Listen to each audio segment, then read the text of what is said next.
To the dailies, let's take a look at what is on the front pages of the newspapers this morning. And buckle up, cost of living, economy getting a battering from various fronts. Storm gathers over economy amid grand promises. Treasury CS Njuguna Ndongo is quoted on the front page there and is quoted as saying, from all the things we have analyzed, 2023 is not looking good. There are clear signals that it is going to be a tough year. And also accompanying that quote is shilling exchange rate against the dollar, and it's a comparison between the 3rd of January 2022 all the way to the 6th of March 2023.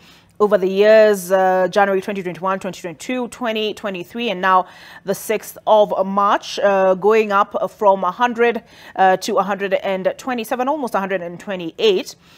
Okay, and this is according to the CBK, these numbers, but banks are quoting the exchange rate is as high as 138 shillings. And we also have numbers on the currency reserves. Inflation is at 9.2%. Debt, Kenya's public debt hit 9.145 trillion in December against the allowable limit of 10 trillion shillings. And up to 5 million Kenyans are currently facing drought and starvation, with some 2.61 million livestock dying due to a lack of pasture and water. And I see there they also say hard times. Let me zoom up so you can also take a look at that. Households are reeling from the strains of heightened inflation, while businesses are struggling to find dollars to service their import requirements, including raw materials, at a time when more than 5 million Kenyans are staring at starvation. And amidst this bleak outlook, the government is still making big promises, and yet the banks and the media are the target. All right, let's take a look at what is contained up top. And there I see why there's a fuel shortage. Consumers are facing a fresh fuel shortage as some major oil marketing companies in Nairobi exhausted their stocks and turned away motorists amid serious cash flow challenges triggered by dollar shortage. A spot check by Nation revealed that several fuel stations in parts of Nairobi had run out of petroleum products from the weekend. And outrage over Senator's anti-media tweet. Journalists condemn Cheriot's brazen attack on press freedom. More on that on page 5 of the Daily Nation. And let's now take a look at what is on the front page of the Business Daily. And contained on there is KQ blames plane makers for 3 emergency landings in February. Carrier faults Boeing and Embraer for plane defects. KQ's London Dubai flights in unscheduled landings. And I see down here, Somalia lender pays 2.8 billion shillings for stake in Fast Community. A Mogadishu-based bank will pay 2.8 billion shillings for a controlling stake in the First Community Bank in a deal designed to shore up the capital levels of the Kenyan lender that are in breach of regulation. And I see on the ticker how debt ceiling policy shift is affecting budget making. The Treasury will cut the budget for the next financial year by at least 133 billion if Parliament rejects a proposal to amend the current debt ceiling to of 10 trillion shillings with a new measure based on the gross domestic product. And carry to tax small traders who pull import items. Who pull imports item by item. The taxman plans to start opening up containers to compute taxes item by item in a shift that will hit small traders who import their merchandise in a pool and were paying taxes per kilogram. And finally, on the ticker, Diageo stake in EABL to hit 65% as offers beat target. British multinational Diageo's offer to buy an extra 14.97% stake in East African breweries has been oversubscribed in the first phase of the offer, signaling high investor appetite for the premium the company offered for the shares. Okay, so that's the front page of the Business Daily. Let's take a look now at Taifa Leo. They never disappoint. And their headline story today is this: Serikali ya Kisasi, hatua za, let me scroll up. Hatua za Kenya Kwanza zinazoonyesha kulipiza. And they have a list there kuadhibu Cherera 4, vitisho vya kuadhibu makamishna wa kaunti waliomsaidia Raila, biashara za Raila, Uhuru kutishwa, Matiang'i kubebeshwa mzigo wa Uhuru, kutumia maafisa wa Uhuru serikalini, mabalozi sasa roho mkononi. And then I see images there of those who've been, quote, targeted by the Kenya Kwanza administration. Let us take a look now at the front page of The Standard. And their headline story is this: inside Ruto's 200 billion shilling budget, President assented to bill that allows government to spend 200 billion shillings before the end of the financial year, with the hustlers and suppliers among the major beneficiaries. They've provided some detail on the front page there. Let me take a look at that. And the bill gives authority for the issuance. The bill gives authority for the issuance of 200.7 billion out of the consolidated fund and apply it towards the supply granted for the service of the year ending this June. And other details provided is 60 billion shillings has been provided for pending bills by the government to assuage the pain of government suppliers. However, the amount is a drop in the ocean.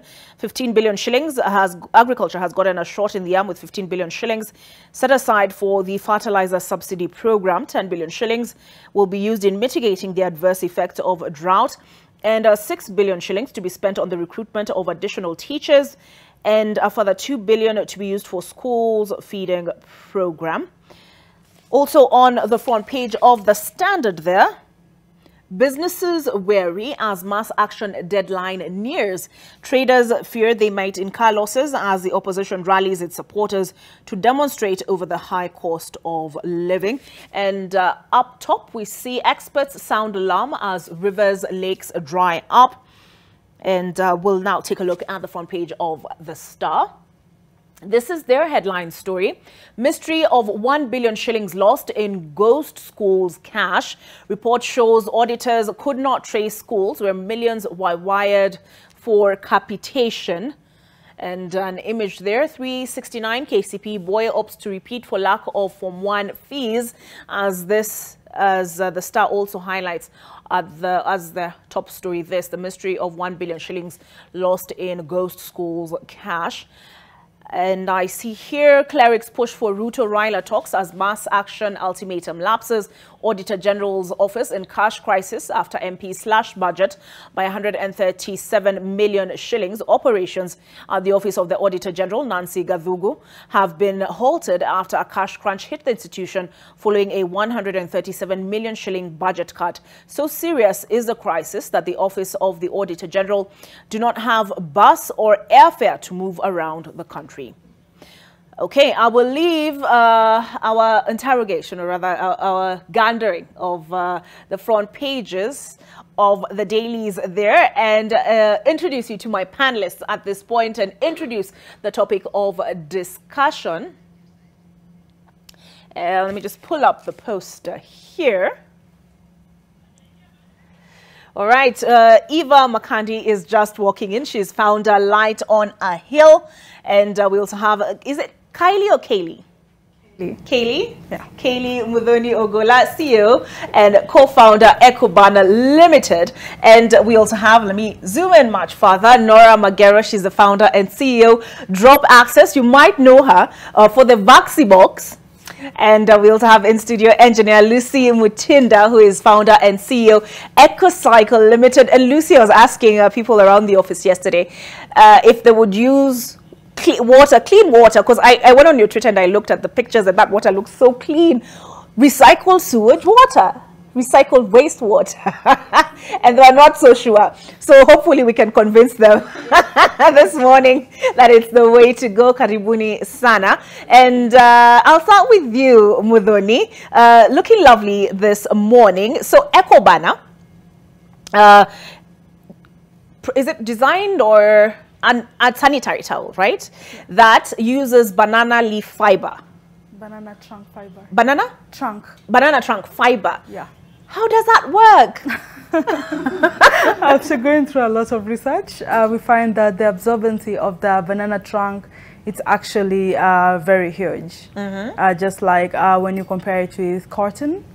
And so, yeah, we decided to go with it. I mean, of all the material, like, were you trying out different things? How did you happen upon the banana trunk? Okay, we were looking for something that is sustainable and something that at the end of the day will be solving the issue of environmental issues, and also something that is biodegradable. So after looking, we actually looked like the bamboo, the cotton, we looked at a lot of types before we settled on the banana. And at the end of the day, we settled on the banana because most of the places, even now, if you go to a shop, you'll definitely find a banana. And we're like, this is one of the most grown fruits and plants. So we're already sure that this thing is not going to go out of the market anytime soon, or we won't exhaust it. So for us, that was the take. All right, so you go to, are you still a student at St. Paul's, or did you graduate? I'm still a student You're at still a St. Paul's. student. I mean, isn't it impressive, ladies? And so what are you studying? Pursuing Bachelor of Arts in Mass Communication and Development Communication. That is so interesting. So tell us a little bit about how it's four of you, right? Three gentlemen and yourself came together. And it's not, you know, I was a little surprised that it's three gentlemen who are involved in this project. Tell us a little bit about how it came about. Was it a school project? Okay, so we started way back in 2020. The rest of the three gentlemen are in third year, and I'm in fourth year. So when they were new in the school, there was a club that was introduced called Enactors. And Enactors was challenging people to come up with ideas that will help the community and also help you get some coins for your pocket money instead of every time asking for your parents for the same pocket money. So when we got, when we found out about it, we tried our luck. But then it's like we did not understand what these people really wanted. All of us are actually communication students. So it was a bit hectic when we're trying to get the entrepreneurial side of life. Yet most of them are from high school. I myself, it's not like I've been long away from high school.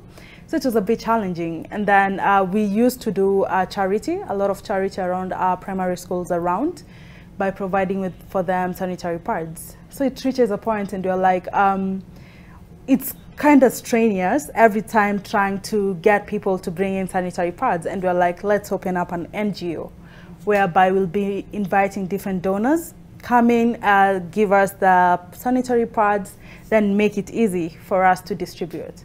But then again, that is something that is already there. There are a lot of NGOs doing the same thing. And our main concern and our main issue is that right now, most parents do not talk about periods, sex life and all that. They do not talk about that. They just let you go into the internet or schools. And so we took it upon us that it's upon us to talk to these young ladies, to tell them that you do not have to trade sex for pads and all those issues, because those are most of the issues that are coming up. Others, they prefer getting pregnant, because when you get pregnant, you're going to miss a whole 9 months plus before you start getting periods. Isn't that crazy though? It is. It's actually. Yeah, because then you uko na mzigo ya 18 years. So you'll find that most of these people, they're not like well taught. So you'll find they're just going with the basic. If a guy comes and he's like, there's another solution, they'll definitely go for it. So we started advocating for the issue of sanitary pads, and as we were giving out the pads. And then again, it's a time when there's a crisis in the whole world about climate change, climate action. So we again get back on board and try to think, what is this thing that people are trying to fight? We do our research along it, and we find that among actually the harmful stuff, you'll find that also banana trunks, when they're left on the ground, as much as at the end of the day they'll be fertilizer, during the rotting system there's an emission of carbons, which again is harmful to the environment. And we came around the issue of biodegradability, since it's something that exists. So we're like, okay, why don't we just come up with our own pads, which are biodegradable, and then we'll try and sell them at a cost-effective rate, whereby each and every girl can afford them. And at that point, even if you approach a donor and be like, okay, we're selling this, but you can pay for the cost production, and then we can help out the young girls. So we're trying to solve the issue of period poverty at the end. And then that is when we presented it to a club called Enactors again. Again, we failed. So like each and every time that we failed, we will like sit back and they're like, nah, this is done. But then again, when you're sleeping, you remember, I don't come from a rich family. When I finished school and the rate of which unemployment right now is rising, that is another struggle. I don't want to tarmac out there for so long. So when you think of that, you again have to wake up. So we are actually a number of volunteers when we started it because it was a club-based thing. But then at the end of the day, you'll find out that people were dropping off. People are like, no, I can't do this. This is just, it's not going anywhere. Sometimes it's like, you guys are crazy. I mean, you have sanitary pads in the market already. What are you guys doing? But then at some point, our CEO, Mr. Lennox, sometimes you give up and he's like, no, Kylie, you don't have money, do you? No, I don't. Do you want to be asking for money every day from your parents?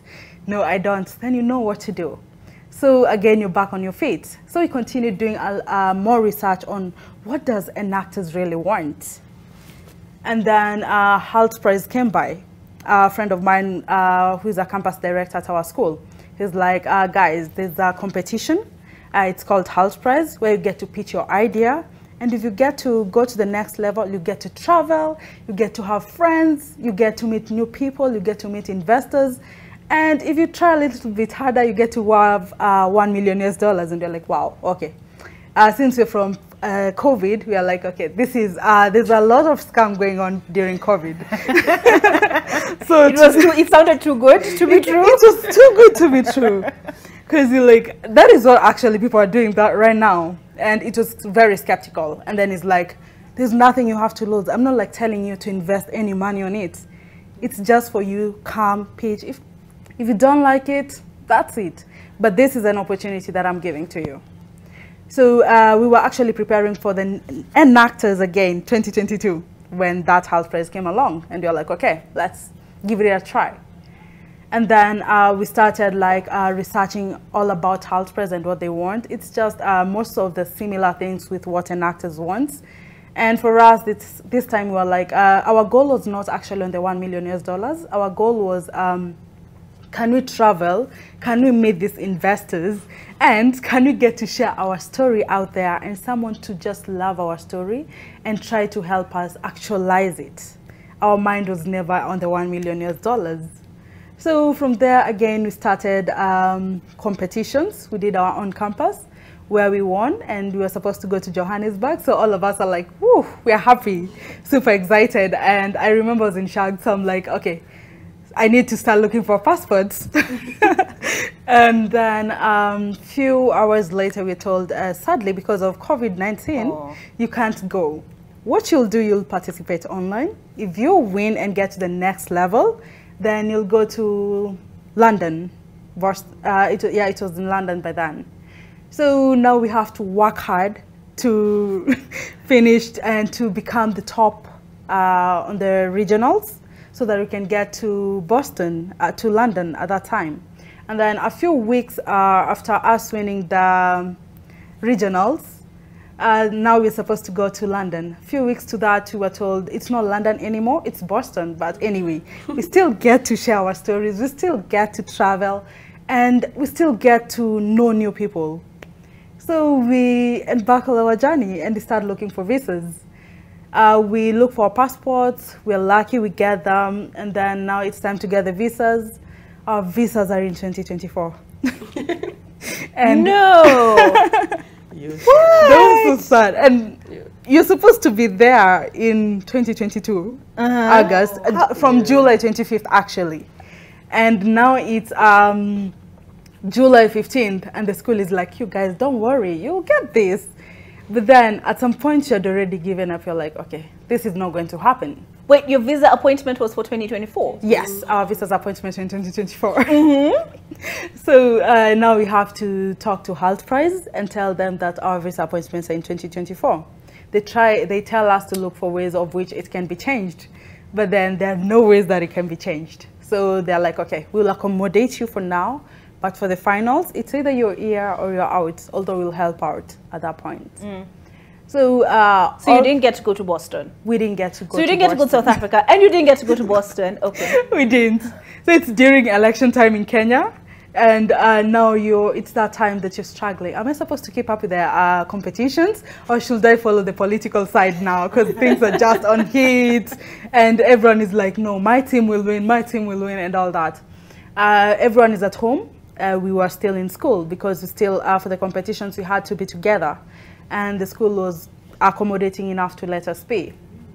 So we're in school doing our competitions, and then the day before the semi-finals, it was a 6-week program, 3 weeks online, 3 weeks face-to-face. But for us, it was a 6-week online.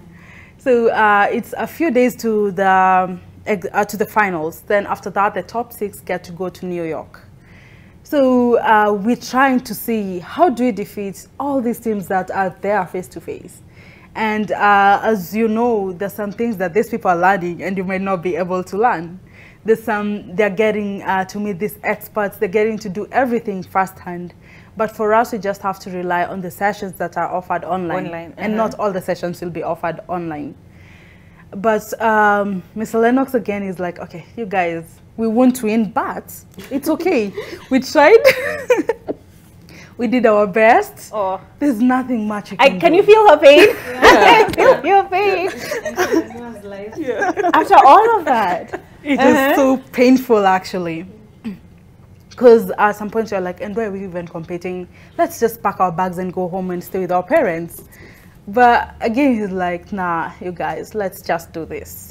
As much as we're not going to win, let's just do it. I mean, Kenyans are already waiting to see where we will be, how far we'll have been, how far you'll get on the finals. Yeah. All right, so we leave them at that cliffhanger. And I have to meet this Mr. Lennox, but let me also introduce the other ladies on the panel. The story continues. Clearly, she's a mass comm student. Yeah. She can tell a good story. We also have in studio, oh my gosh, what happened to our touch screen? Because I also wanted our viewers to get a sense of the entire panel, if we could. And we haven't said hi, Eva. You were being mic'd, I think, when you came in. There we go. There you go. So for those just joining us, I just wanted to highlight the topic of conversation that already we've seen Muthoni highlight, and that is global pioneers in green solutions. So we'll get more into her story of green solutions. But somebody else we saw in the media, in fact, my colleague Bridget Ngana interviewed you, is a lady who designed the Vaxibox. So solar powered, and it can be used to store vaccines. And I was reading, and I saw that initially it was a way to preserve milk during transportation.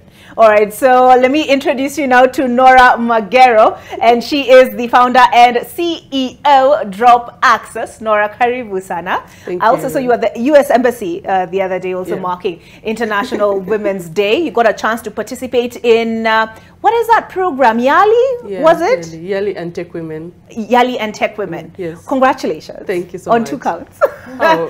Wenye wako na macho waone, watazame. All right. So Nora, tell us a little bit about what you do at Drop Access. Right. Thank you so much, Olive, and thank you for this invitation. So I am the CEO of Drop Access, and I'm actually a founder, and over time I've gotten other co-founders. So just a bit of the backstory about Drop Access. We started off as an NGO way back in 2017, 2018, and mostly it was to address sustainability challenges.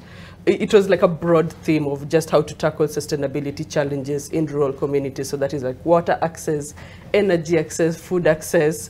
And we soon came to realize that we can't really tackle everything. There's so many challenges happening in rural communities and off-grid communities. And eventually we had to settle on picking one, and eventually we ended up picking now clean energy as a way of tackling even the other food challenges, water challenges, and the likes.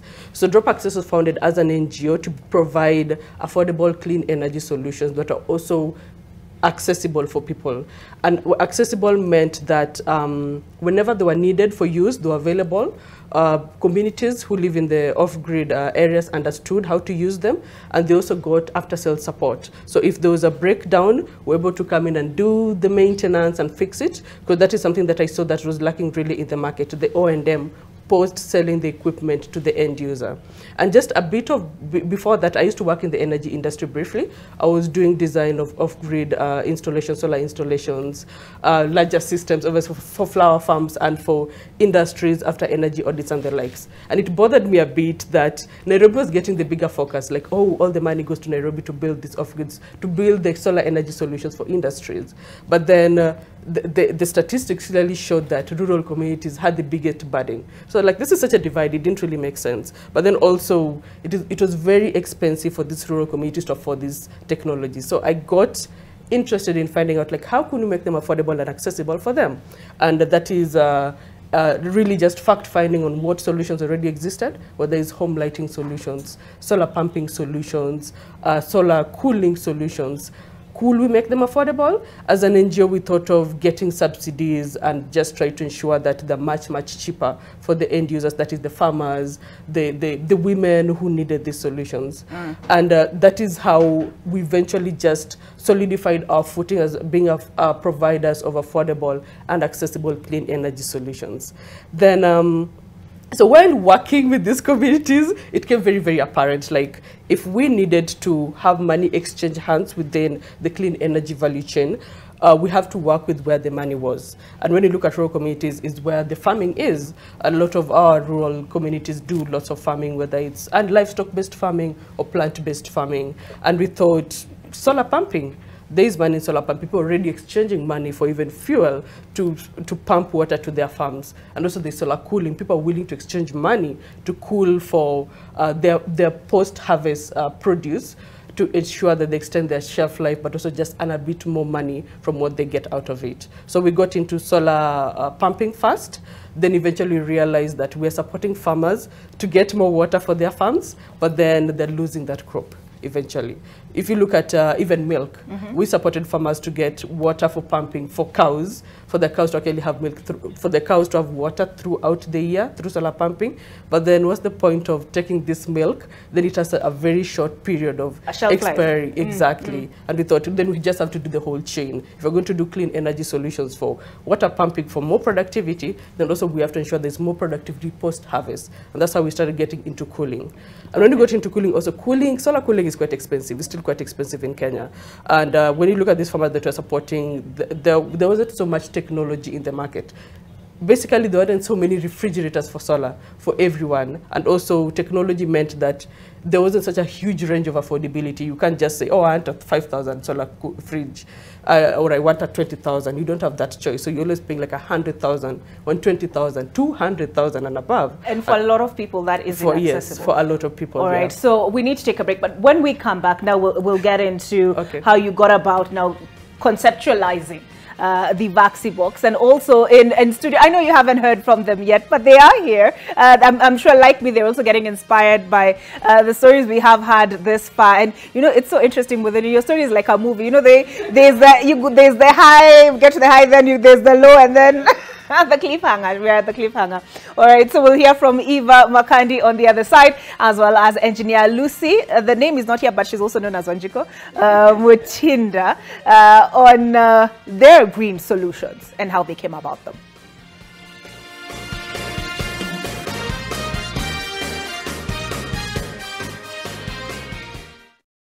Winners of 2022 HALT Prize, Eco Banner, from St. Paul's University, who employed the concept of green and circular economy to produce biodegradable sanitary pads from banana fiber. I have asked the Ministry of Education, in recognition of their innovation, to work with these young innovators on the delivery of our commitment to provide sanitary pads for schools in Kenya.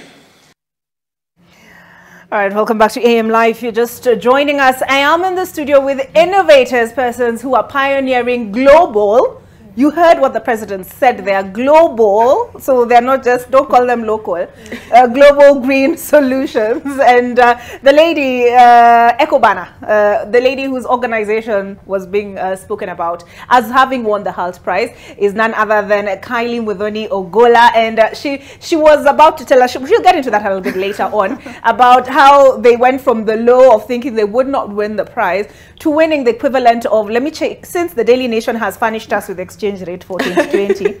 What was it? Is it 100 million Kenya shillings? It was 100? It was about 120 million. 120 million. When the dollar was at 120. Okay, so 120 million Kenya shillings. And you'll explain to us later on what that meant for you. We're hearing actually, and I cut her short, from Nora Magero, and she is the founder as well as CEO Drop Access, and you probably know her from the VaxiBox. She's also herself an award winner for engineering, actually the first Kenyan woman to win it, right? The Africa Engineering Award for the Royal Academy of Engineering. So, and I think you won a prize of 3.2? 3.2 million Kenya shillings. 3.2 million Kenya shillings. So they'll get into what that means for their work as we progress the conversation. But at what point were we talking about how now you are conceptualizing the VaxiBox, looking at the production chain, and but before I allow you to continue with that, let's also introduce the other panelists in studio with us this morning. Another engineer, both of you actually are mechanical. Yes. Engineers. Yes, it's true. And that is Engineer Lucy Mutinda. Her organization is called EcoCycle. And I was looking at some of the pictures on their Twitter, and she has told me there is a difference between clean and clear. But I was looking, look at this water. Wouldn't you drink this water? And do you know that this water has been recycled from wastewater? Tell us a little bit about what inspired EcoCycle. So good morning. Thank you very much for inviting us here. I always say my story is I grew up in the village, and I happened to study in the village. I ended up in Moi University, which is also in the village. So my long-term stint in the city is when I was looking for work. So I remember when I came to the city, just coming out, going to drop CVs, the open sewer in the streets hit me, and I thought about it. As an engineer, I should find a solution to this. So at that time, I was just a student. I didn't quite know what I can do, but I just thought, I'm an engineering graduate, so somehow I should be part of the solution to solving this sewer crisis that I see every day. So because we don't have time, I can't give the whole story, but as fate had it, I also had dreams to study in Germany one time. Because as I was growing up, my father would show me a lot about Germany. My late father had studied around the world. He was a doctor. And I remember he loved German football, and a lot of time he would show me photos about Germany, and I would tell him one day I want to further my studies in Germany. So as fate had it, I got a scholarship through a program called Africa Compt, and I found myself in Germany. My track record had been in the automotive industry, and I was very obsessed with the automotive industry. So when I was leaving Kenya, I had already worked at Toyota, GM, and when I went to Germany, I was still attached to an automotive industry. And I'm trying to say that the trajectory is never straight. But while in Germany, in my free time, while visiting parks, because they have a lot of green spaces, I came across, one time in a park, I just came across a park attendant, and I just got interested. I'm like, I see all the parks in Germany are so green. Don't you have water shortages? Like, how do you get your water? So he told me in that specific park, they were recycling the water that park visitors come, they flush the toilets, and it's used to keep the lawns green even when water supply has gone short. And that struck my mind. And I remembered the open sewer back in Kenya, and I said, I think even despite being young, I finally have the link to the solution that I can take back to my country. So long story cut short, I came back to Kenya around 2010, and I was determined to shift gears from automotive to sewage recycling. So while I was in Germany, after getting the information, I did a lot of research and came across technologies. I even attended a trade fair and saw a variety of technologies that actually convert sewage to water. So when I came back, I was determined, and later in 2014, I founded EcoCycle, And what we do is we provide technology that converts the sewer that you generate from your toilets, from your bathrooms, from the kitchen, everything that goes to your septic tank. We put in a technology that in 8 hours converts it to clear, odorless water that is reusable to water your lawns. You can use it to flush the toilets, but it's not good for drinking because it still has high level of nitrates and some things that are not good for our organs, but very good for the plants because our human waste is like fertilizer.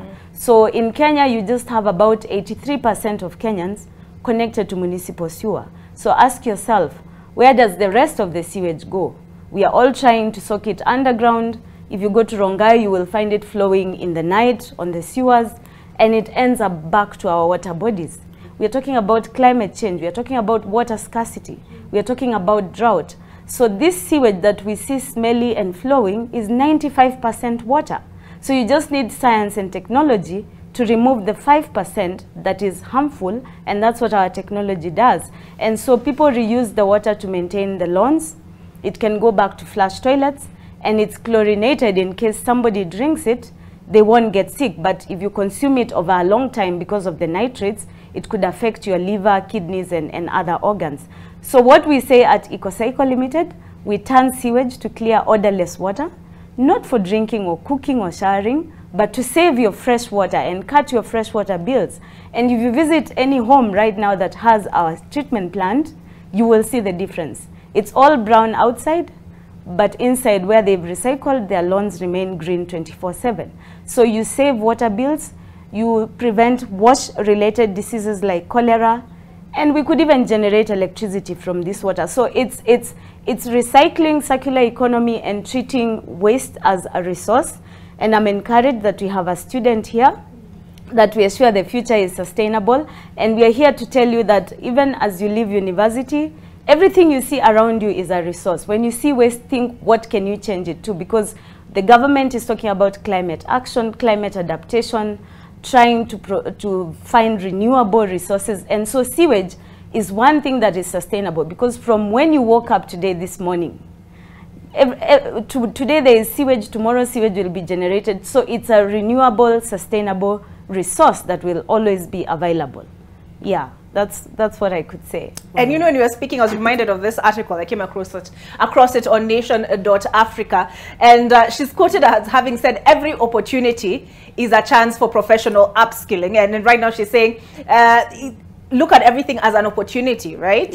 What can we do to make life better? And part of the reason I pulled this up is because she has a lot of credentials, a very long list. And this is my Mwa Kenya. And actually this article says Lucy Wanjiku Mutinda wears many hats. She is a hands-on mechanical engineer specializing in on-site wastewater treatment and recycling, founder and CEO of EcoCycle Limited, the first vice president of the Institution of Engineers. Former 2022. All right. Oh yeah, 20. Okay.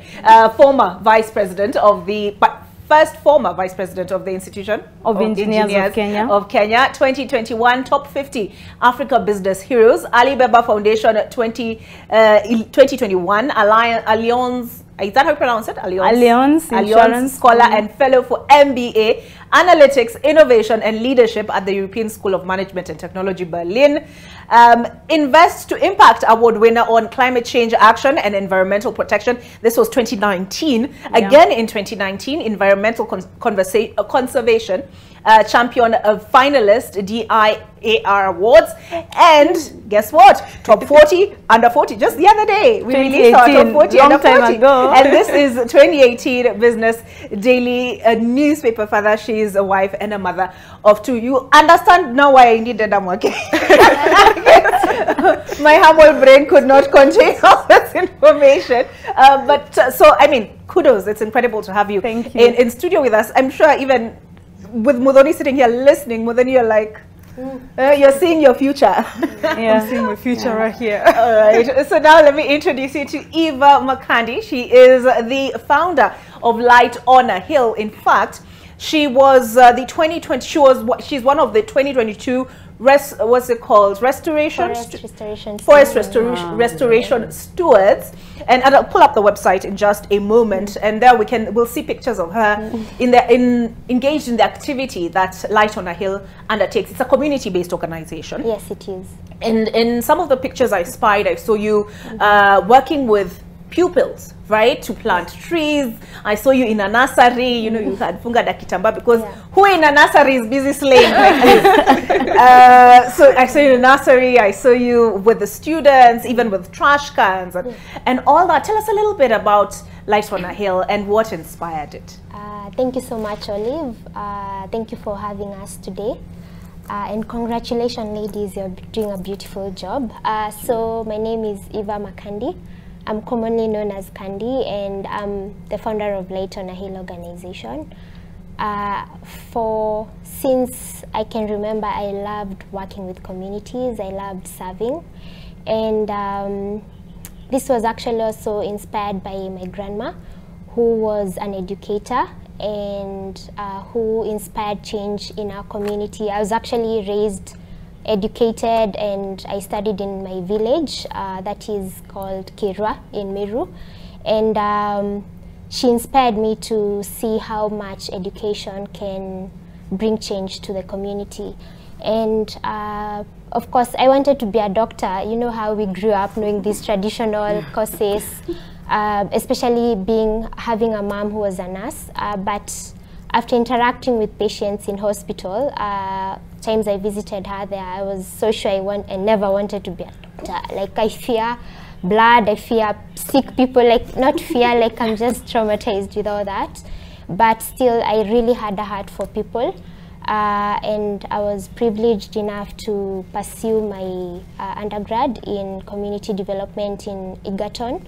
And I'm so grateful for that school because it gave me a real touch with the community. We were really exposed to community outreaches, and it made me love community work the more. And after that, I got to have an experience working with different communities in the country. But in 2020, I had this, I was in a really dark place personally. I had, we'd say, an experiential crisis. I felt that there are so many things happening to me, but, and that's how actually Light on a Hill was born. It was the light in my life, and I just thought it has a lot of Christian background coming from it. We hope to be like the light of the world, especially at that time when there was a lot of darkness, a lot of hopelessness in the world due to the COVID-19 pandemic. And my friend and I, Elias, we founded now Light on a Hill. And for a long time, I had seen a lot of socioeconomic challenges in my community. And I was sure now I really wanted to touch base with my community. Being a community that greatly relies on agriculture for livelihoods, over the past 15 years or so, I had seen a lot of decline, degradation of our community. And I felt it was time to, based on the knowledge I had learned in school, through my experience in different communities, I was like, hey, what about now being the change I seek to see in my community? As I mentioned, I had grown up I was actually raised by my grandma, so I had grown up with a very beautiful environment, a lot of forests, a lot of rivers, plenty of food. There was a lot of food, fruits, but that had really declined over the years. And of course, poverty levels are going high in my community. And that's how I started the conversation. How about we partner with farmers? I started at that note, partnering with farmers, educating them on why we need to restore our environment. I would, of course, the basic knowledge. I think anytime we think about climate action, most of the time what comes to mind is planting trees. And that's also the idea I had at the time. So I would partner with farmers, plant trees, but unfortunately, following back on the progress, most of those trees had died. And the reason being, these farmers did not relate to why are we planting trees? What we need is food, what we need is money. That's how I went back to the drawing board. We went back to the drawing board and decided, hey, now it's time we focus. There's a huge knowledge gap, and we need to focus on educating. And at the time, of course, we did not have so much resources. You know, there's all this thing when we hear an NGO or an ungovernmental organization, we think of the incentives of money that they'd give us. But that's something I really wanted not to focus on and to think differently. And that's how now we went back to now focusing on working with children. And I went back now to my roots, focusing, partnering with the community, the school I schooled at, Mama Day School. And I was happy that and grateful that I had a very accommodative headmistress there who gave me like an opportunity to work directly with the kids. And we focus now on 5 to 12-year-olds. And now we focus on, of course, our main drive being climate action and restoration. We use now education and art to drive this change. And how we use art is we make learning exciting, not just going to class and just reading, but we make it so exciting in the fact that kids can relate with it. You know, in a very digitalized world. So like we have, as you can see, we have like a tree nursery, and we involve directly the kids to learn from a seed. Like it's also a life lesson. They bring the seeds. We tell them, if you have an avocado at home, be kind enough, bring it to us. Let's show you how it's propagated. We work with them, and even in the long term, we tell them that this is a story of your life. Like things don't just happen. As even Kylie said, there are so many no's. Sometimes there will be drought. Those seeds might die, but you know, if you keep on nurturing them, if you keep on watering them, if you keep on weeding them, you know, there are all these challenges in life, but there's always a solution. There's something you can do. And after they see maybe a seedling growing, you know, they already have this touch with nature. They already have this understanding that why should we really take care of this? It's not just getting a seedling, planting, and leaving it. And that's why we actually changed our efforts to focus on understanding, because I felt that and observed that there was a very huge challenge and a very huge knowledge gap on why people should restore. It never made sense to them.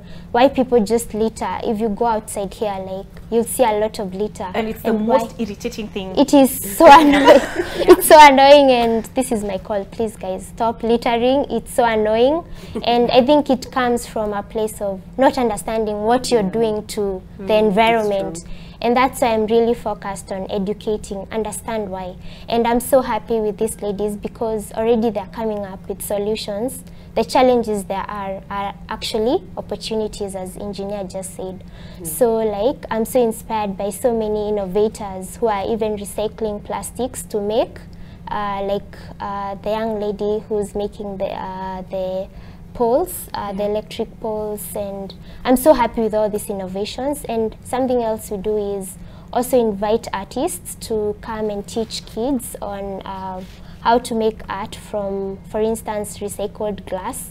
And also a way of also leveraging art, we inspire these kids to maybe play art, to make plays that communicate the story of conservation.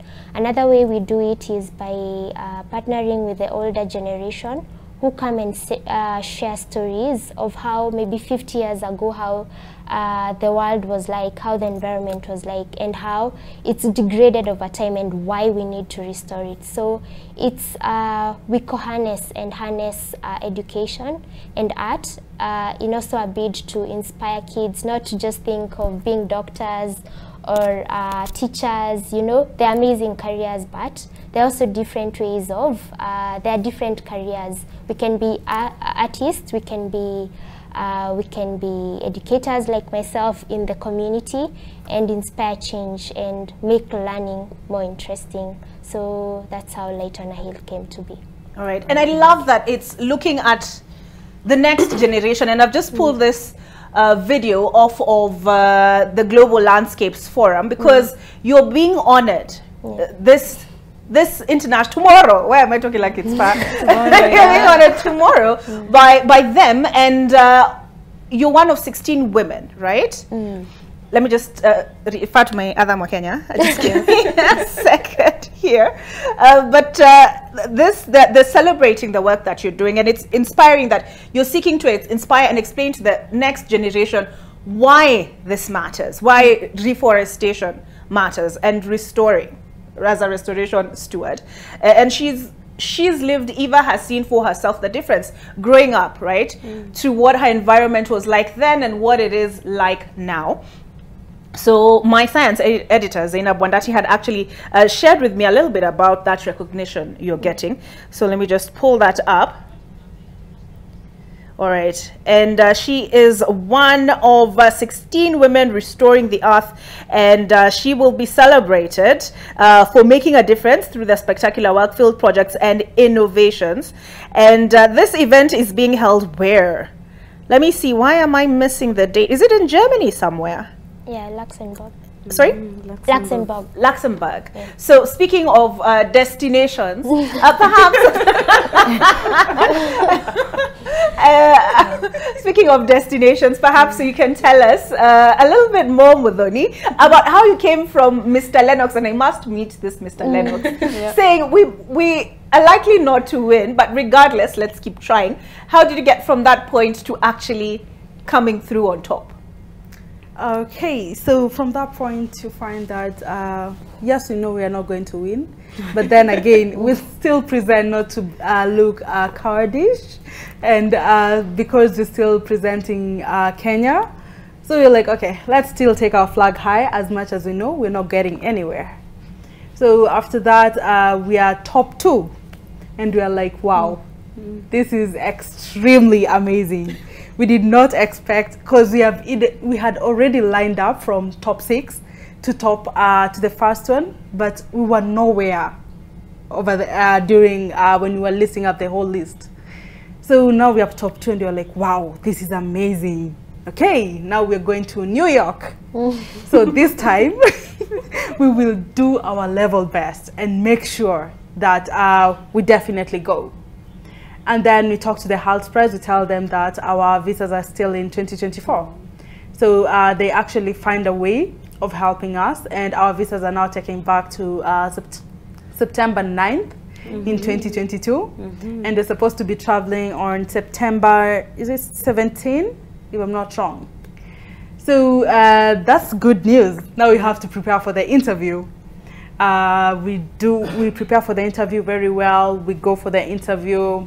We passed the interview. Now we're waiting for our visas as we start preparations on making sure that our pitch decks are okay, our flow of pitching is okay, and then 3 days to traveling. The rest of the visas are here. So is this like Shark Tank? It sounds like Shark Tank, isn't it? It's actually like Shark Tank, because it's a request that you're making, and you have to say why you want the $1 million. So now the visas come free there, and my visa is not there. It's only the gents visa. And it's 3 days. You've been preparing everything, so there's no time to start crying and be like, okay, now we're not going, let's see what you can do to get my visa. We were not focused on that. So we are like, okay, the visas are 3, sawa, let's work with the 3. And now we have to again change the script to fit the 3 gentlemen, and like try and focus on all the areas and make sure that they still know of what we've been learning throughout. Because you'll find menstrual hygiene is a huge space. So for them, it was kind of tricky for some concepts, especially learning they'll learn, but saying them out, at some point it was like, that's weird. You'll be doing that, Kaylee. And now Kaylee's not going. So you guys will have to do this. So we rehearse and make sure that they do not redo the previous script, because if they do that again, we're messed up. And the days for traveling are here. We take them to the airport, we wish them luck. I'm like, okay, you guys now, we're no longer telling a story. You guys, it's either you come back with 1 million or you don't come. So that's the deal. And they're like, okay, really don't say like that. And I'm like, I'm serious, actually. That's the issue. So they go, and the day before the competition now, they're there.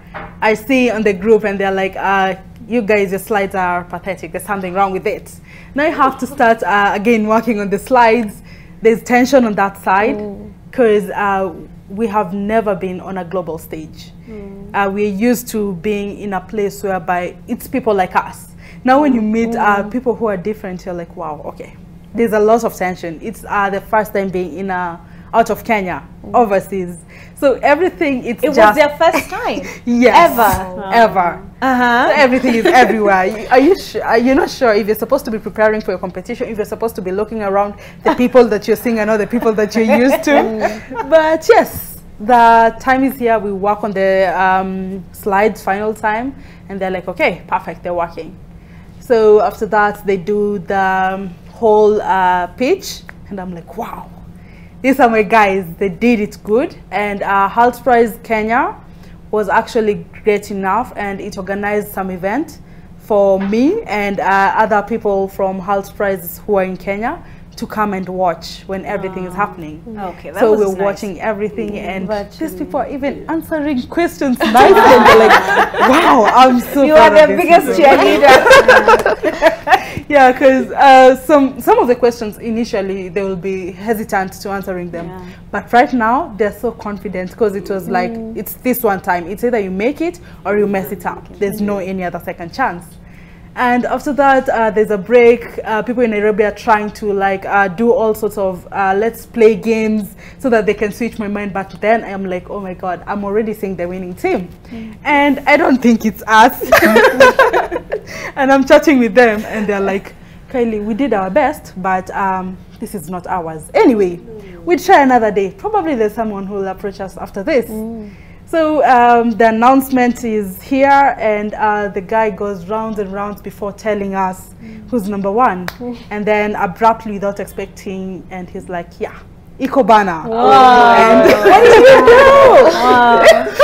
you do? So like, that was the greatest moment.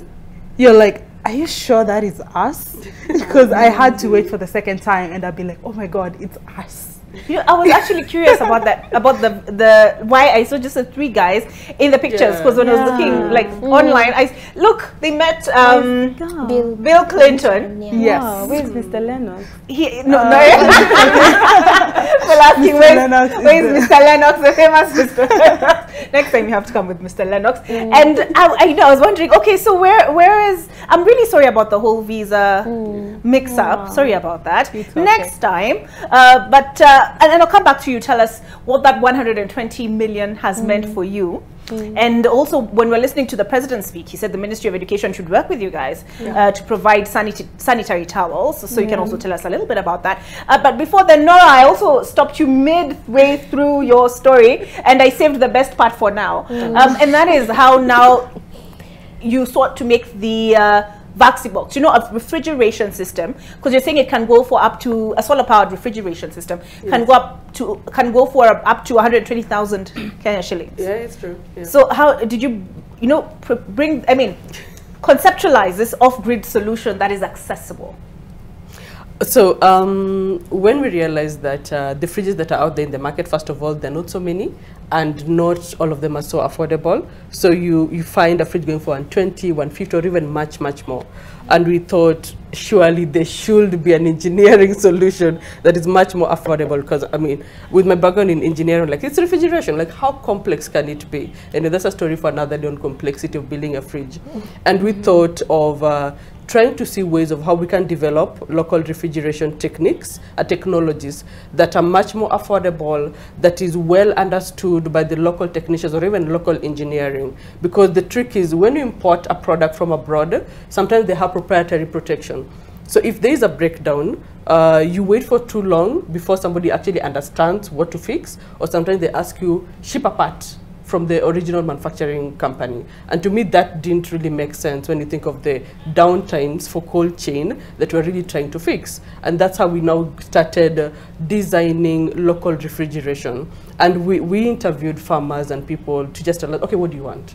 Do you want this big refrigeration, or what do you really want to store? What size it wants to be? And slowly we started to realize that people are actually demanding for portable refrigeration, mostly because they could use it in situ at their homes or at their farms, but then also they had a chance to carry it and take it to a different location to seek for better markets, to seek for better value, higher costs, higher prices for their milk and so forth. And mostly we targeted the dairy farmers because it made much more sense than the ones who needed to vend the milk from at the farm, but also at the markets. That's how we came up with the first design for a portable refrigerator. But then COVID hit. So that is another twist to how we ended up getting to Vaxibox, and also a portable refrigerator for the healthcare. But then just to give a backstory to a bit of motivation why Vaxibox is, so in 2014, I left in School of Engineering, University of Nairobi, and I actually became a jobless engineer in this country. After being given the promises of, oh my God, you're a mechanical engineer, you're few of you, you're guaranteed a job, and so forth, that didn't really turn out because of the obvious job crisis. Even makes me wonder what's happening right now. Guys are leaving School of Engineering. And it just became very apparent. There are not so many job opportunities to employ engineers like us, especially if you want to work in a thriving environment where you bring in technologies into the market and also try to figure out how do we better this technology within the African space. So fast forward, after doing a bit of gigs within the clean energy space and the petroleum industry, I ended up living in Makueni County. Like I moved to Ushago, and mostly because I gave birth to my daughter, my first child, she's 5, and I moved to be with my husband and to start this family, and you know, work with what's working in your life then. If the job is not working, try the marriage thing. And that was working pretty well. And when I went to live in Eastern Kenya, I actually saw real life situations of why cold chain is a problem, because I faced issues of trying to get my daughter vaccinated. And it bothered me again, because these are engineering solutions. I know they exist somewhere in the world, but why can't we just have access to them? And combining these two scenarios of guys demanding, actually 3 scenarios, guys demanding cold chain in rural communities, my experience with lacking the cold chain for my daughter and just the healthcare industry that bothered me a lot, then COVID hit. It just made so much sense. We need to make a refrigerator that fits the needs of local people, that speaks about or speaks to the needs, the specific needs. They want a portable fridge, great. They want a fridge that is easy and plug and play to use, but most important, they want an accessible fridge, accessible with cost and accessible when they needed it. And we're all led towards manufacturing. The first fridge that we designed, drew it on the paper and did a bit of the schematics, was actually a fridge meant for farmers after doing a few of the pilots. But because of COVID, and one of our partners just told us, hey, pivot, pivot, pivot, pivot. Right now you can think of farmers who you're not even sure you're going to save when COVID hits us. Think about the healthcare. Save the farmers first, then you can save their milk later. And that's how we ended up pivoting to targeting the healthcare industry. It was a very low-lying fruit for us, but then also a very urgent need because the world needed to be saved. We thought of the vaccines and all the other issues that surrounding the healthcare industry. But then also, we had to develop the nitty-gritties concerning this fridge, depending on how the communities wanted it, depending on how the healthcare industry wanted it. They still incidentally ask for portable fridge, because when you think of vaccine distribution during lockdown, and also even just any other ordinary times when not everybody can access these rural healthcare facilities, it's easier to have them at the market, at the homes, at the manyatas, at the villages, at the communities, and they get to have access to much more people and many more children who need vaccination than them traveling or even sometimes lacking access and opportunities to travel to the healthcare facilities. So it demanded for a portable refrigerator, but then also a portable refrigerator that was solar powered. The energy challenge still didn't go away, even with a small stint within the industry. So we embraced solar power for our Vaxibox refrigerator, but then also embedded it with battery backup, because when you think of the night when the sun is down, this low solar resource, this vaccine still needed to be kept at the healthcare facility. So whoever comes in the morning, or whatever time they walk in, they still got the vaccine at the right temperature, at the right storage, and anytime they needed it. Like, designing Vaxibox had to make me dig deeper into the cold chain challenges. It was beyond just, I can't afford a fridge, because when the vaccine fridges are just 350,000, not even 150,000, 350,000 plus and above. And we think of a rural facility, an off-grid healthcare level 2 or level 1, the clinics, the delivery centers. That's so much for them to afford, but still they need cold chain the most, because this is where our mothers are going to deliver. This is where we are taking our children for vaccination, but they still need cold chain that is quite unaffordable. So we thought, how about we combine a smaller refrigerator that is much more affordable, but also it's portable, so that instead of everybody coming to the clinic to get a vaccine with the in-situ fridge, the nurse or the healthcare manager can actually carry this box on their bicycle or their motorbike and deploy it as fast as possible to communities that are really off-grid, whose terrain are not so good to support a vehicle to move there. But then also you can put it on a boat and take it to an island to conduct vaccination, just to ensure there is equity and of access for healthcare for each and every single person, irrespective of where they are. All right, so this is not a cooler box, because I was going to ask how cold is cold. Because, I mean, she's rightfully said that some vaccines need to be stored at a certain temperature to retain their efficacy. Yeah, and when we come back, speaking of accessibility, Engineer Mutinda, there's especially in Nairobi right now, there's a lot of conversation about the sewer system. And you gave us some figure, you said 80 what percent? 83%. Only 83% on average are lack, because only about 17% is covered by the municipal sewer. 17%? Yeah, because we depend on infrastructure that was developed pre-colonial times. And if you look like at an estate like Kilimani, which currently is full of skyscrapers, that same compound was just a single family home with, say, 5 to 10 people. Now it's a skyscraper with 300 to 500 people. Every day, a Kenyan is expected to produce between 70 liters of sewage to 150, depending on your economical class. So if a home was producing just 1,500 liters of sewage, because it's 10 people times 150, now you have 300 people, each producing 150. That's 45,000 liters of sewage going to the same line that was handling 1,500. Right. So it's a crisis that needs to be addressed, and it needs these creative ways like recycling where it's produced, because by the time we work out an infrastructure that will take it to a central place in Dandora, that's again another whole expensive and comprehensive project. So more creatively would be to recycle it where it's produced, at source, reuse it, or discharge safe water back to the drainage, which finally finds its way to the environment or water bodies again. All right, so we'll come back with that. I'm hurrying her because I need to take a break, but I will give her ample time to get into that and explain all that on the other side of this break. All right, welcome back to AM Live. And before we took the break, we're discussing matters sewerage systems.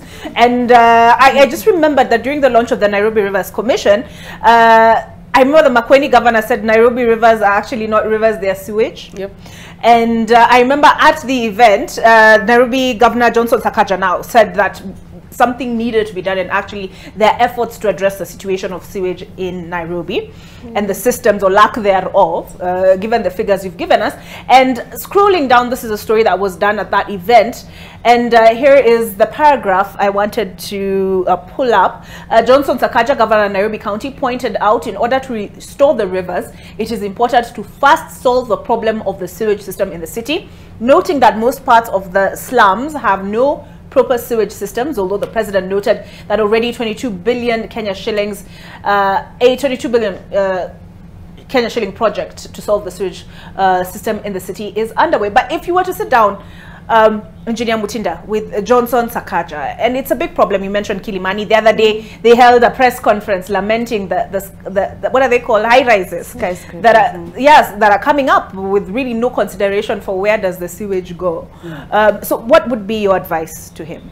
Yeah, so it's good that at least the focus is there and that everybody appreciates that we have a problem and that Nairobi rivers are sewage. But what I would advise is going to the root, because you may clean the river today, but tomorrow another whole million liters of sewage is still coming in. So the government needs to rethink how can the waste be handled on site where it's produced. And it's not just only sewage, it's also the solid waste. And you see, like, we have somebody making sanitary pads or somebody already making something out of plastic bottles. So the moment the government can, because I think we have policies, they just need to be enforced, so that every estate, if we have solid waste, it's separated, it's collected. The lorries don't come again and collect and mix it up together. We have a clear value chain that you collect plastic, you collect bananas, they end up to fertilizer making, the sewage is recycled where it's produced, so that way it will not end up in the river. Because if you spend billions cleaning up the river, and still more is coming from, you'll keep spending billions cleaning the river. But if you go to the root cause and address where it's coming from, including educating the future generation, the importance of just managing waste, separating it, because again, it's in our minds, it's ethical, it's how we grew up. So for me, I would really push them that we think of on-site, and again, it's so expensive right now trying to work through a city that is densely populated to try to make pipelines and try to pass all the way to one central place. And why not just recycle where it's produced, if it's the water, so those people get an alternative supply of water, and the limited city council water that comes is preserved for cooking, drinking, and showering. And we also, all of us, we get, there is something that is called replenishing the aquifers underground. So if all of us can manage where we are, we soak it when it's clean, we are again replenishing our underground water sources safely, instead of just letting raw sewer flow around. And that way, as they spend the 15 billion or whatever billions on the root cause, again, they're going to cut the health budget. Because again, there's another statistic that says, on average, I think the Ministry of Health can confirm, 70% of hospital visits are wash-related. Water, sanitation, and health-related diseases, cholera, typhoid, all that stuff. And even the cancer that we are seeing, I think it's coming from the quality of the water and, you know, quality of the food, because we are letting waste with heavy metal go, and people use this sewage to water skumas. You see greeny leafy skumas or spinach in the supermarket, but maybe it's been watered with water full of metals. So if we address the root cause, we'll have killed so many stones, so many birds with one stone. So you save on wash-related budget. You get water to plant the 15 billion trees that we are dreaming to plant. Probably if we recycle the millions or billions of sewage in Nairobi, the president can get to plant the trees faster in 5 years, because sewage is an assured supply of water. Every day when we wake up, we are producing sewage. So just convert it to water, use it to plant the trees, use it to replenish the rivers. And the more trees we have, it's again a natural coolant. So again, we'll be fighting the overheating or the heating up that is leading to climate change.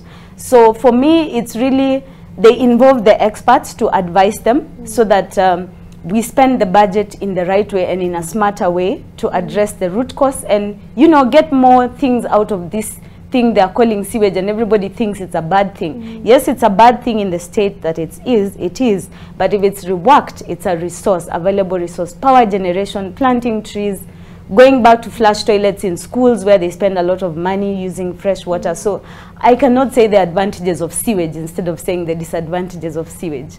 I mean, it must be dirty work.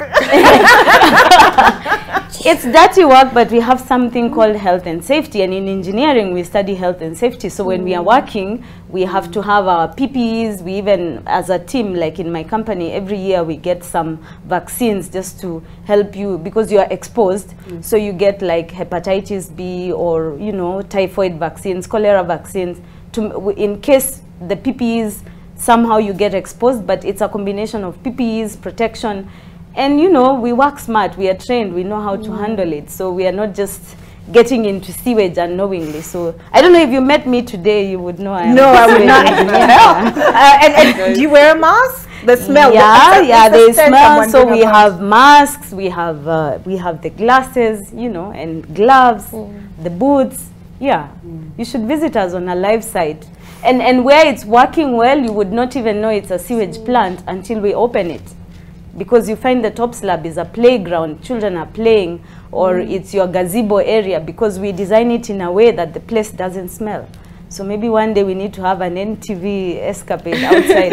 You confirm if you can smell anything, if it's working well. Yeah, we've been showing some pictures of a Business Daily took, I think, one time when you were on site, but it would be interesting to see it. And I'm curious, so if she wanted to put up something similar in Makueni, if Nora wanted to put up, is it possible to scale it to her needs? Yeah, actually, we've already, okay, I'll be honest, this is sort of a middle class, because it's a capex expenditure. So we target the middle class because it's actually the middle class causing pollution downstream. So be it in Makueni, be it in Busia, be it in Malindi, Vipingo, anybody putting up a home can afford our system. And the good thing is it can also run on solar. So we are talking about green energy. Because like the residential home, it's, I don't know how to say it in a layman way, but it's just 80 watts. It's like 2 bulbs in your house. So it consumes a power of about 540 shillings in a month. So it's something that can be run on solar. And even the big scale that we put large systems for like 1,000 homes together, it's still possible to design a 3-phase solar plant to run it. So it's not limited where it can operate. It can be anywhere. But I must say, like for the slums or the lower end, it would need the intervention of government or the local government to put up like a centralized, you know, the way they have community shared toilets. As EcoCycle, we would go there and put a recycling plant such that whatever they use to flush goes back to flush the toilets. And normally in those places you have a pay-as-you-go model. So this green toilet where sewage is being recycled back to flushing, people in Kibera would be happy to use it and pay some 10 shillings. So they raise money. They already pay the 10 shillings anyway. I don't know, to pollute the environment. But this time you put a nice toilet, you supply it the first time with some limited fresh water, keep recycling the sewage. So they will have clean toilets that they use as a community toilet, and that water they can start planting trees around there. So it's possible, but that would need government support. But currently any middle class person putting up a home, real estate developers, commercial properties are the ones that we target to install our system. You preempted my next question because I was going to ask you work with developers. Yes. Actually, that's our main target. Call it the built industry. The consultants, the developers, the owners of hotels. Everybody is my customer. Everybody generates sewage. It just depends. Some are using pit latrines. So we cannot recycle for pit latrines because there is no water that has been used in a pit latrine. Because sewage recycling is getting back the water that you used to shower, the water that was used to wash your plate, the water that was used to wash your clothes. It's getting it out of the sewage back. So a pit latrine, there is no water that was poured or used. So there is no water to recycle there. Yeah. All right, very informative. And Eva, I'm curious, I finally got to the point in that video, I don't know where it has gone, let me find it, where you're highlighted. Here it is. And I'm curious, what does recognition such as this, and I'll ask this of all of you as we wind down the conversation, what does international recognition such as this mean to you as we celebrate you? Because for me, you're the ones I'm celebrating this International Women's Day. Yeah.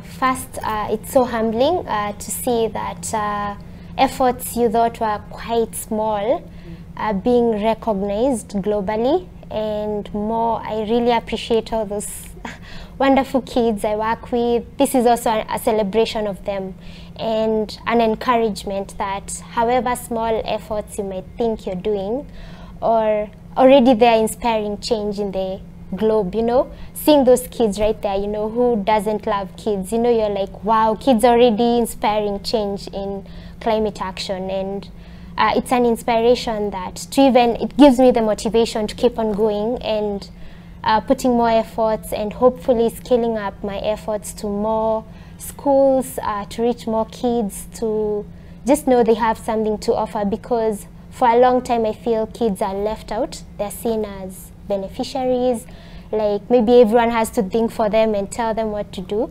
But interesting enough, I've learned so much from kids. They are limitless, you know, like kids will see you littering and they'll be like, that is so disgusting, stop littering. And you know, it's so embarrassing to hear like a challenge from a child. And truly this is an inspiration for me. I had no idea at this moment in time I would be celebrated this way. And I'm truly appreciative of you, Olive, and Global Landscape Forum. And I celebrate all these women and other women doing amazing works in their communities to make the world a better place. Yeah. All right, thank you. How about for you, Muthoni? What does recognition such as the HALT Prize, and maybe you can tell us briefly, what does one do with the 120 million? What is it for? Most people thought that the $1 million was for us to share and then just go our separate ways. But then it's a startup seed actually to help develop the company and make it grow.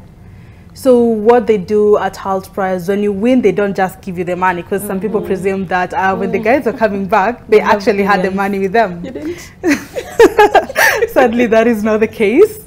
In a way, they're trying to help, because I mean, we have never even touched 1 million Kenyan shillings. So I can imagine them giving us 120 Kenyan shillings. I think we'll just explode. We will just go mad. Not just you. So what they do is that they release it in trenches. So for you to get a batch, you have to write a quotation of what you'll be doing with that, probably the first 10K US, what will you be doing with it? And then after that, it goes to their side, they oversee it. When everything checks out, you're given the money. For you to get the second batch, you have to have shown what you did with the first one. Write a report. If it goes by what was said, then the second batch is also released. But then if you mess up the first batch, we be like, okay, now it's our time to rest. Let's go and have a relaxing moment. Let's go for a tour. That's it. You're cut off from, you won't receive the rest of the money. But it's, in a way, it's actually encouraging, because now you know it's a right way of, especially us as young people, when sometimes when money is a lot, you do not, you just do everything thinking it will never end. So for us, it's a way, it's helping, because you'll find that for you to get the next batch, you have to finish the first one, and not just finish, but do it wisely. So it's actually a good way of getting up our company started. And it also helped us gain not only recognition in terms of the innovation, but in a way, I feel like that was actually a marketing strategy. I mean, now we don't have to, yes, we'll still have to do marketing and all that, but already the world knows what we're doing. So it's just us to push it a little bit further for us to be heard more. Okay. And next time you come, we will buy. Carry some packs. We will buy. And how about you? What did it, Nora? The global recognition, and I'll pull up some pictures just now. What did it mean for you, and what the 3.2 million? Where did that go? Oh, okay. Thanks so much for that, Olim. So imagine a girl in the village decides to come up with this crazy idea that, oh my God, we're going to manufacture refrigerators to store vaccines in Kenya, where the manufacturing sector is not that well developed. We don't really manufacture this kind of technologies. At first, it was a bit of insanity, because we didn't really get so much support even from the community around that we want to manufacture this solar refrigerator. Then soon we started manufacturing and piloting and testing it out. Then we started getting recognition for our work. The validation that we got out of there is unimagined, because personally, for me, I just got the go-ahead that you can't stop now. You can't stop because it's harder to manufacture a refrigerator locally in Kenya. You have to continue. And the money goes a long way, because then it helps you pay off people who can actually come in and do a better job, fix the aesthetics of the refrigerator, then also get more personnel and staff to come into the organization to even just accelerate the work that we do. And just being recognized by the Royal Academy of Engineering, beyond validation, also just put us on a global stage for other funders who also came in and just supported us, gave us financial support, gave us technical support to even build the refrigerator further. Because currently Vaxibox is on its third iteration, and we are looking towards getting even the WHO certification by 2024, just to ensure that we just don't sell this fridge in Kenya, but also we're able to sell it in the other East African countries and other African countries. All right. So it no longer looks like this? No. Oh, okay. No, it doesn't. We've actually iterated much more robust with telescoping handle. This one, is it this one? No. It's not that one in the no. the it's picture? much more developed than that. Oh, okay. Yes. Yes. It's Yeah. just Alright. not available online because we have to pace out also how we release these technologies. There's still people who are using that previous design that you saw with the vaccine. There's still pilots being run. So we have the next iteration that even has IoT technology to be able to collect various data sets. Then the current fridge that we've just developed this year, and we've actually made a few pieces, is even different from the previous iteration. So we pace out the release also to test out a few parameters. And it's patented. Yes, it's patented in Kenya. All right, cool. All right, I have the last word, Dr. Muchinda. There's more. doctor. Sorry, engineer. I will do a PhD. It's because you told me your dad was a doctor. So now I will do a PhD. Doctor. And then I remember her talking about her mom being a nurse. Now I'm just in the medical profession. Engineer. Yes, amen to doctor. I will do a PhD.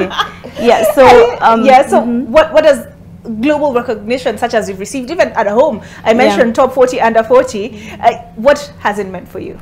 I totally agree with my colleagues here, my dear sisters, that it's free marketing, it's global recognition, and it's sort of getting your brand getting like a trust stamp. So the more you get recognized, you're getting a stamping, and you as the person, especially if you're young, when you're recognized when you're so young, you get reassurance. And the more you're shown off, the more younger people will get reassurance that they're hearing a girl from the village is now being recognized in Luxembourg. I mean, everybody wants to go to Luxembourg, and get the wines and all. A girl from the village is making Vaxi box. Somebody from my village is called Kaliambeo is handling sewage to water recycling technology. So this recognition is part of even inspiring more women, and not just women, more children into STEM, and to seeing that they can solve problems. And we are all being told we need to create opportunities. So the more recognition is shown, the younger people get reassurance. I'm sure she's getting more reassured despite the failures that finally she will get through. And there is something called networking. Every time I speak to people, I like to say network is like an asset. As a young person, you can actually start a business with a network without actually the actual capital. So again, when you get recognition, you get sort of a status that builds your network, and your transactional costs reduce. And when I say transactional cost, I don't mean money only. If you have good networks, you're likely to get a referral very fast. People trust you. So it's very important, and sort of making the brand really trustworthy, knowledgeable, free marketing, and inspiring people. That's what I would say. All right, and then I will have to say I have been inspired, and if I was still in university, I might take up mechanical engineering because I had Nora say, and who says I can't go back? I can. Yes, you can go back. And because Nora told us there are few, right? Yeah, we are few. Yeah. But we are more than before. You're more than before. And I like the way when she said iteration all the time, you went like, that's what happens in engineering. The first prototype, just like the way you see the iPhone, it changes every day. And with technology, things are getting obsolete so fast. So in engineering, you're always pivoting, iterating, and moving to the next thing. All right. But I'm also encouraged because, like her, I've done communication, and yet they won this 100, and this was a poster that we did at the time. And I will end the show on this note. $1 million in the bag, and these are their smiling faces. Ecobana, Kenyans, and you're all communication students. Kenyan student-led firm which produces biodegradable sanitary pads using banana fibers, trunk fibers. Wins 2022 HALT prize of $1 million US. Ecobana, which won approximately 120 million Kenya shillings, is run by St. Paul's University students. And I don't think I could be more inspired this International Women's Day than by you ladies. So allow me to say goodbye to our viewers, but your world is coming up. And these have been my panelists this morning. Eva Makandi, congratulations. Founder Light on a Hill. Kylie Muthoni Ogola, CEO and co-founder Ecobana. Nora Magero, founder and CEO. Drop Access engineer, not doctor, but coming soon. Coming soon. Engineer doctor. Yes. Lucy Mutinda, founder and CEO EcoCycle Limited. Thank you, ladies. It's been so lovely. Thank you too. It was amazing. Thank you. Amazing.